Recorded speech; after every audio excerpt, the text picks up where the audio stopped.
wabarakatuh. Perkenalkan, nama saya Nabila Mardika, saya dari kelompok 6. Di sini saya dan kelompok saya akan menjelaskan tentang film Fleischmann dengan kaitan ilmu fisika, serta gerak satelit, orbit geostasioner, dan pembahasan soal. Di sini saya akan membahas tentang film Fleischmann. Film Fleischmann diambil dari kisah nyata seorang astronot yang baru pertama kali menginjakkan kaki di bulan, Neil Armstrong. Pada tahun 1961, Neil Armstrong sebagai pilot uji NASA gagal menerbangkan pesawat luar angkasa yang bertenaga roket X-15 dan berakhir di gurun Mojave. Peristiwa itu membuat Neil Armstrong dilarang terbang karena rekan-rekannya khawatir ia terkena gangguan mental. Raken, putrinya yang berusia 2,5 tahun, harus menjalani perawatan karena kanker otak. Armstrong berusaha melakukan penelitian dan mencoba untuk menemukan perawatan untuk Raken. Tapi sayangnya Raken tak bertahan lama dan harus meninggal dunia. Semeninggalnya Raken, Armstrong berusaha mengejar ambisinya dan melamar di proyek Gemini dan diterima di NASA Astronaut Group 2. Armstrong bersama istrinya Janet dan anaknya Wright harus pindah ke Houston bersama keluarga pilot lainnya. Armstrong berteman dengan pilot sipil lainnya yaitu Elliot C. dan Ed White. Setelah Soviet menyelesaikan kegiatan ekstravehicular pertama, Armstrong diberi kabar bahwa ia akan menjadi komandan Gemini 8. Nantinya Armstrong akan ditemani oleh David Scott sebagai pilotnya.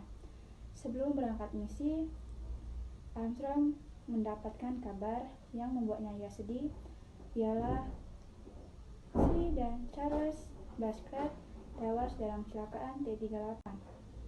Musibah pun terjadi, pesawat yang ditumpangi Armstrong dan David Scott meluncur pada ketinggian tinggi.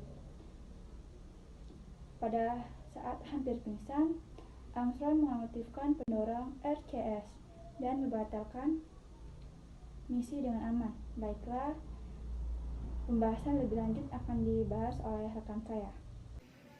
Perkenalkan, nama saya Nabila Alvina Rahma. Di sini saya akan menjelaskan rangkuman materi yang ada di alur cerita film Fleischmann 2018. Fisika roket atau roket fisikis pada dasarnya adalah aplikasi dari hukum Newton untuk sistem dengan peubah massa. Sebuah roket memiliki peubah massa karena massanya berkurang dari waktu ke waktu sebagai akibat dari bahan bakar atau propelan terbakar. Roket bekerja berdasarkan prinsip dari hukum 3 Newton. Bunyi hukum 3 Newton dalam Biancoli 2001 yaitu ketika memberikan gaya pada benda kedua, maka benda kedua tersebut memberikan gaya yang sama besar, tetapi berlawanan arah terhadap benda yang pertama.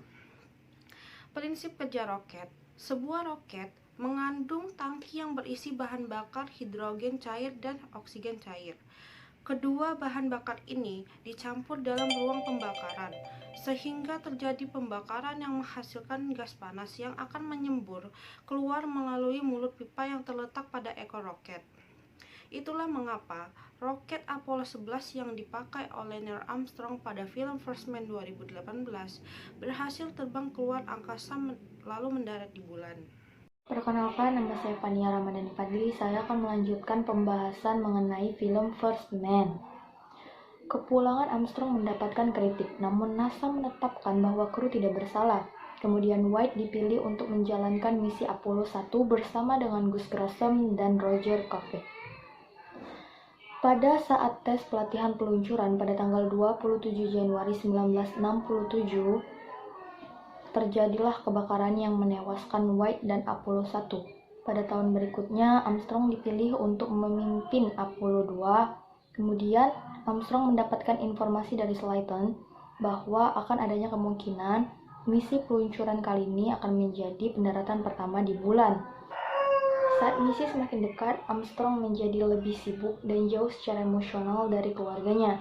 Tepat sebelum hari peluncuran, Janet menghadapkan Armstrong terhadap kemungkinan bahwa dia tidak akan selamat dari penerbangannya. Armstrong pun bersikeras menjelaskan risiko misi kepada putra-putranya yang masih kecil. Setelah menjelaskan dan memberitahu mereka tentang risiko misi yang akan dia hadapi, Armstrong pun mengucapkan selamat tinggal kepada keluarganya dan pergi.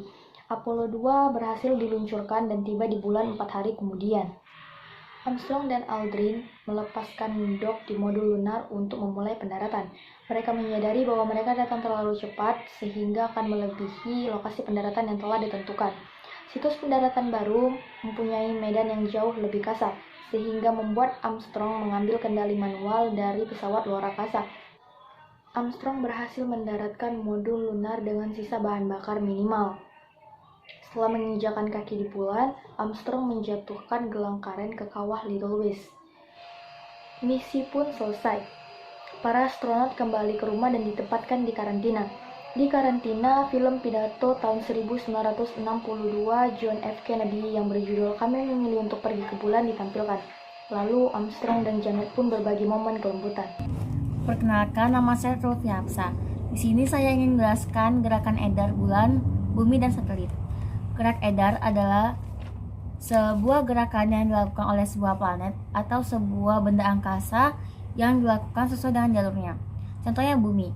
Bumi memiliki 3 gerak edar, yaitu gerak rotasi, gerak revolusi, dan gerak presisi. Gerak edar bulan. Bulan merupakan satu-satunya satelit alami yang dimiliki oleh bumi. Bulan memiliki diameter kira-kira 1/4 dari diameter bumi dan juga memiliki 1/6 dari gravitasi bumi. Bulan tidak memiliki atmosfer. Sebagai satelit bumi, bulan melakukan 3 gerak edar. Yang pertama, gerak rotasi, yaitu bulan mengelilingi bumi sesuai dengan jalurnya ke arah timur. Yang kedua, gerak revolusi, yaitu bulan mengelilingi bumi sebagai satelit alami. Yang ketiga, gerak edar revolusi terhadap matahari, yaitu gerak edar bulan mengelilingi matahari bersamaan dengan bumi. Macam-macam satelit buatan menurut lintas edar. Satelit lintas edar polar, yaitu mengelilingi bumi dari arah kutub ke kutub dengan ketinggian 600 sampai 1500 km dan juga dari sudut inklinasi 40 derajat. Calupan satelit Van Synchronous artinya satelit yang menggunakan bintang sebagai acuannya. Satelit ini digunakan untuk mengamati keadaan kutub yang ada di bumi.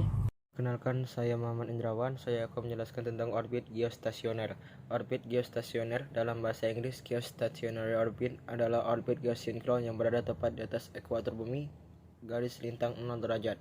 Dengan eksentrisitas orbit sama dengan 0 dari permukaan bumi, objek yang berada di orbit geostasioner akan tampak diam atau tidak bergerak di angkasa karena periode orbit objek tersebut mengelilingi bumi sama dengan periode rotasi bumi. Orbit ini sangat diminati oleh operator-operator satelit buatan, termasuk satelit komunikasi dan televisi, karena letaknya konstan pada lintang 0 derajat. Lokasi satelit hanya dibedakan oleh letaknya di bujur bumi. Orbit geostasioner sangat berguna karena dapat menyebabkan sebuah satelit seolah-olah diam terhadap satu titik di permukaan bumi yang berputar. Akibatnya, sebuah antena dapat menunjuk ke satu arah tertentu dan tetap berhubungan dengan satelit. Satelit mengorbit searah dengan rotasi bumi pada ketinggian sekitar 35.789 km atau sekitar 22.240 status miles di atas permukaan tanah. Sekian, terima kasih. Perkenalkan, nama saya Muhammad Safwan. Di sini saya akan pembahasan soal kapan suatu satelit dikatakan berada pada orbit geostasioner. Satelit geostasioner atau disebut juga satelit geosinkron adalah satelit yang mengorbit pada ketinggian 35.900 km di atas bumi. Satelit jenis ini mengelilingi bumi dengan frekuensi 1 kali putaran per hari 24 jam. Artinya satelit ini berada dalam posisi tetap titik ia beroperasi mengikuti perputaran bumi. Wassalamualaikum warahmatullahi wabarakatuh.